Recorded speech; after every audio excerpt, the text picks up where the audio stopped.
I feel like a talent. Oh, so we've started? My hands are like weird. Can you see my hands?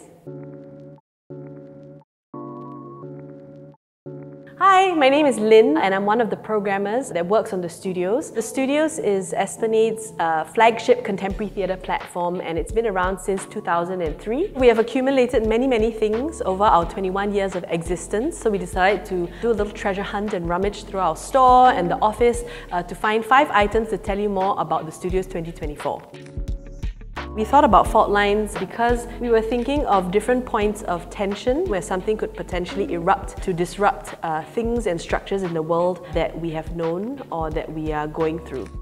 That point of tension was one that we were really interested in and wanted to explore through the 4 productions of the season.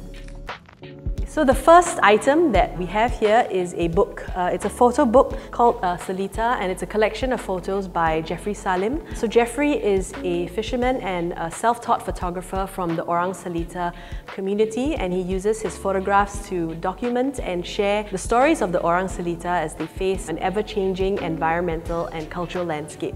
And that is pretty much what the opening production of Studios is. Ayer by Drama Box. It is an intimate sharing of these stories from the Orang Salita. Ayer was originally staged in 2019 at the Malay Heritage Centre, and this 2024 edition is a continuation and a restaging of the original work, following up on some of the threads that were left in that first staging. So we're very excited to have this production back again. A fun fact also that Jeffrey Salim is the photographer behind our really lovely season visual. It's a photograph of a fisherman catching prawns in the shrinking waters due to surrounding developments and land reclamation. So thank you, Jeffrey.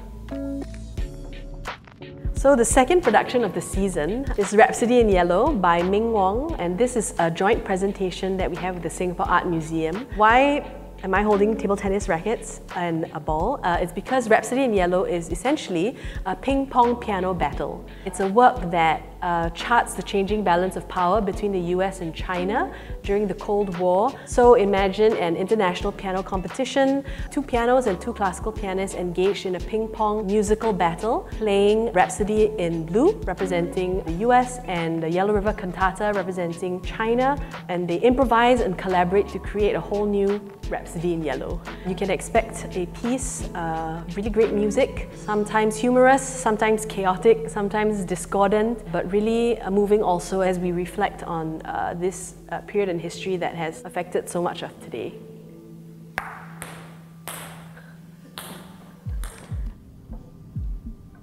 So, the third work of the season is a new work by Singaporean visual artist Sim Chi Yin, and it's called One Day We'll Understand 有那么一天.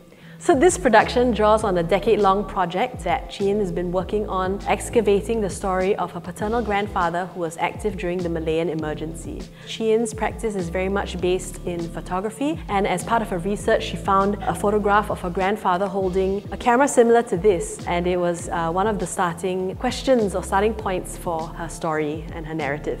And it's a 60-minute performance that draws on Chi Yin's visual archive and visual narrative, and sort of questions that juxtaposition of personal narrative and larger kind of global or societal themes and questions.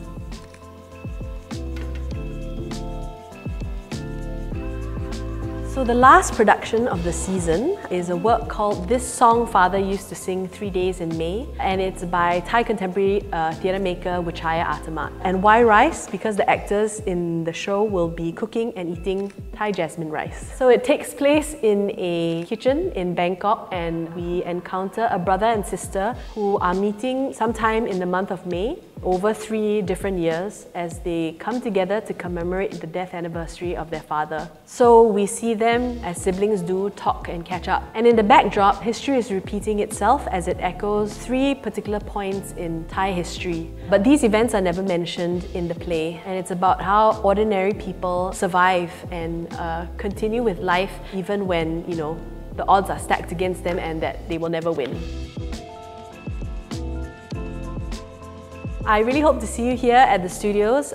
We go from July to September, and apart from these 4 productions, we also have a whole series of companion programs. We have a walk, we have talks, we have really interesting conversations that we can't wait to have with you. So, see you then!